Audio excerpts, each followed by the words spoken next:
రాకాలోకంకి స్వాగతం. జై హింద్ మిత్రులారా. మణిపూర్ మనందరం మర్చిపోయాం. ముఖ్యంగా కుహనా సెక్యులర్ వాదులు ఒకానొక సమయంలో పొద్దున లేస్తే మణిపూర్, సాయంత్రం పొద్దు గూకితే మణిపూర్, మణిపూర్ మణిపూర్ మణిపూర్ మణిపూర్కి ప్రధానమంత్రి ఎందుకు వెళ్ళలేదు, మణిపూర్లో శాంతి ఎందుకు రావడం లేదు, ఇలాంటి ప్రశ్నలతో ఉక్కిరి బిక్కిరి చేసేవాళ్ళు ఇప్పుడు వాళ్ళందరూ మణిపూర్ గురించి మర్చిపోయారు. మణిపూర్ గురించి మర్చిపోని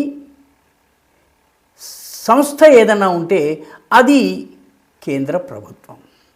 కేంద్ర ప్రభుత్వం మణిపూర్ సమస్యకు శాశ్వత పరిష్కారం కనుగొనే దిశగా తన పనిని కొనసాగిస్తోంది. ఒక సైనిక అధికారిని మణిపూర్కి గవర్నర్గా పంపింది. అక్కడ మణిపూర్ యొక్క అసలు సమస్య, దాని మూలాలేమిటి, దానిలోకి వెళ్ళి పనిచేస్తోంది. అక్కడ ఉన్నటువంటి తెగల మధ్య ఘర్షణ మొదటి నుంచి ఉన్నదే, భూమి తగాదాలు మొదటి నుంచి ఉన్నవే, రాజకీయంగా ప్రాబల్యం ఎవరిది, మైతేయిలదా లేకపోతే కుకీలదా లేకపోతే నాగాలదా అన్నటువంటి విషయంలో పోరాటము, ఆధిపత్య పోరు మొదటి నుంచి ఉన్నాయి. కానీ మణిపూర్ సమస్య మూలాలు ఇంకొక సమస్యలో ఉన్నాయి, ఇంకొక అంశంలో ఉన్నాయి. అది మాదక ద్రవ్యాల వ్యాపారము, మాదక ద్రవ్యాల ఆర్థిక వ్యవస్థ. ఒక సమాంతర ఆర్థిక వ్యవస్థలా మణిపూర్లో ఉంది.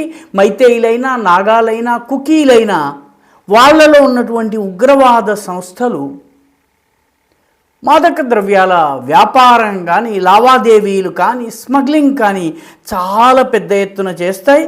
అసలు సమస్య ఇక్కడ ఉంది.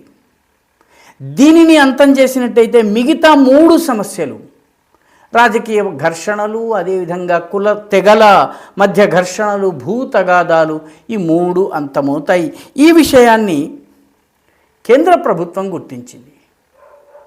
ఎందుకంటే మణిపూర్ వాస్తవానికి మణిపూర్కి మ్యాన్మార్ సరిహద్దు ఉంది. 400 కిలోమీటర్ల సరిహద్దు ఉంది. ఈ సరిహద్దు చిల్లుల జల్లెడ లాంటిది. ఎలాగైనా రావచ్చు, ఎలాగైనా పోవచ్చు. దీంతో పాటు గత కాంగ్రెస్ ప్రభుత్వం చేసినటువంటి మరొక్క పాపం ఏంటంటే ఈ రెండిటి మధ్య సరిహద్దు కంచె నిర్మాణం చేయలేదు. దానికి మించి 15 కిలోమీటర్లు మ్యాన్మార్లోకి పత్రాలు లేకుండా మణిపూర్ వాళ్ళు వెళ్ళవచ్చు. మ్యాన్మార్కు చెందినటువంటి ప్రజలు 15 కిలోమీటర్ల వరకు మణిపూర్లోకి ఎలాంటి పత్రాలు లేకుండా రావచ్చు.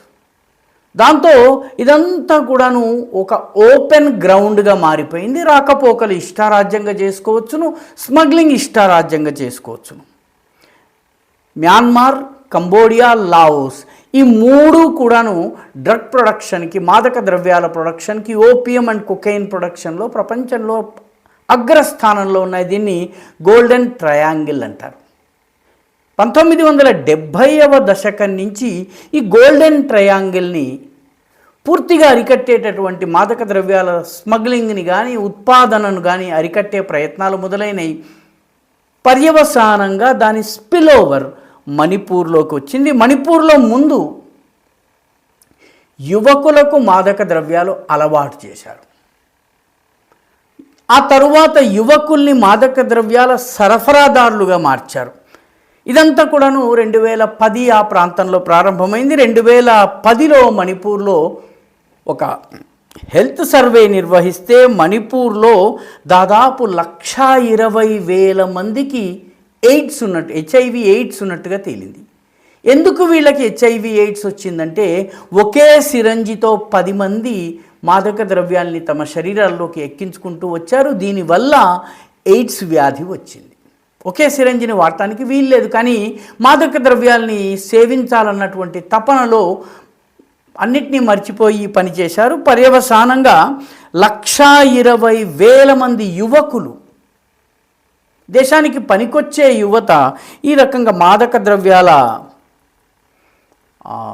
బారిన పడ్డారు. వాళ్ళే వాహకులయ్యారు, కొరియర్స్ అయ్యారు. తరువాత మణిపూర్లో ఉన్నటువంటి ఉగ్రవాద సంస్థలు, మైతేయిలో ఉన్న 24 ఉగ్రవాద సంస్థలు, కుకీలలో ఉన్నటువంటి 10-12 ఉగ్రవాద సంస్థలు, నాగాల్లో ఉన్నటువంటి 15 ఉగ్రవాద సంస్థలు మాదక ద్రవ్యాల వ్యాపారాన్ని చేపట్టి తద్వారా ఆయుధాన్ని, సాధనాల్ని డబ్బుని వీటన్నిటిని పొందేటటువంటి ప్రయత్నం చేశాయి. ఇవన్నీ ముందు ఇక్కడి నుంచి తెచ్చాయి. ఆ తరువాత మణిపూర్లో ఉన్నటువంటి కొండ ప్రాంతాల్లో సాగు చేయటం మొదలుపెట్టాయి. ఈ సాగు చేసే విషయంలోనే కుకీలకి మైతేయులకి మధ్య ఘర్షణ, ఉగ్రవాద సంస్థల మధ్య ఘర్షణ నెమ్మదిగా తెగల ఘర్షణగా మారింది. అసలు సమస్యకి మూలం ఇది. దీంతో ఈ మొత్తము ఉగ్రవాద సంస్థలు ముందు కారిడార్గా మారింది. ఆ తర్వాత అక్కడ కల్టివేషన్ పెరిగింది. దీంతో మణిపూర్లో ఆ మధ్య 2017 ప్రాంతంలో కేంద్ర ప్రభుత్వం శాటిలైట్ సర్వే నిర్వహిస్తే 15,000 ఎకరాల కొండ ప్రాంతాలలో పాపీ కల్టివేషన్ అంటే ఓపియం కల్టివేషన్ జరుగుతోందన్నటువంటి విషయం బయటపడింది. ముఖ్యంగా కాంగ్పాక్పి, ఉఖ్రుల్, చందేల్, చుడచాంద్పూర్, టెంగ్నోపాల్ ఈ జిల్లాలలో ఇది ఎక్కువగా ఉంది. మణిపూర్లో ఇప్పుడు ఘర్షణలు జరిగేటటువంటి జిల్లాలు కూడాను ఇదే కాంగ్పాక్పి, ఇదే ఉఖ్రుల్, ఇదే చందేల్, ఇదే చుడచాంద్పూర్, ఇదే టెంగ్నోపాల్. కాబట్టి మణిపూర్లో ఘర్షణలకి మాదక ద్రవ్యాల వ్యాపారానికి సంబంధం ఉంది.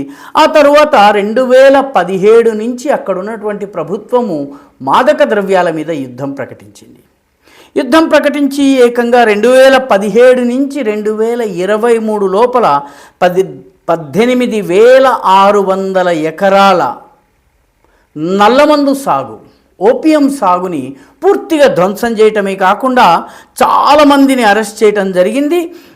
2013 నుంచి 16 వరకు అంటే 3 సంవత్సరాల్లో కేవలము 1889 ఎకరాల్లో ఉన్నటువంటి మాదక ద్రవ్యాల సాగును ధ్వంసం చేస్తే 2017 నుంచి 2023 వరకు 18,600 ఎకరాలు ధ్వంసం చేయటం జరిగింది. దాదాపు 2,500ని నార్కోట్రాపిక్ డ్రగ్స్ అండ్ సబ్స్టెన్సెస్ యాక్ట్ కింద NDPS చట్టం కింద అరెస్ట్ చేయటం జరిగింది. ఈ మొత్తము సీజ్ చేసినటువంటి మాదక ద్రవ్యాల విలువ $190 మిలియన్. అందుకే 2023లో జాతుల సంఘర్షణను ప్రారంభించి ఈ మాదక ద్రవ్యాల మీద జరుగుతున్నటువంటి ఆపరేషన్లను ఆపే ప్రయత్నం చేశారు. ఇది Naga versus Kuki, Meitei versus Naga, Meitei versus Kuki ఈ రకమైనటువంటి రంగునిచ్చే ప్రయత్నం చేశారు. కానీ వాస్తవానికి అసలు గొడవ ఇది. అందుకే ఇప్పుడు కేంద్ర ప్రభుత్వం మ్యాన్మార్కి ఉన్నటువంటి 400 కిలోమీటర్ల సరిహద్దుకి కంచె నిర్మాణం చేస్తోంది. 15 కిలోమీటర్లు అటు 15 కిలోమీటర్లు ఇటు పాస్పోర్ట్లు పత్రాల అవసరం లేకుండా వచ్చేటటువంటి వ్యవస్థని రద్దు చేసింది. దాంతోపాటు ఈ మొత్తము ఫ్రీ మూమెంట్ రెజీమ్ ఏదైతే ఉందో దాన్ని నిలుపు చేసేసింది.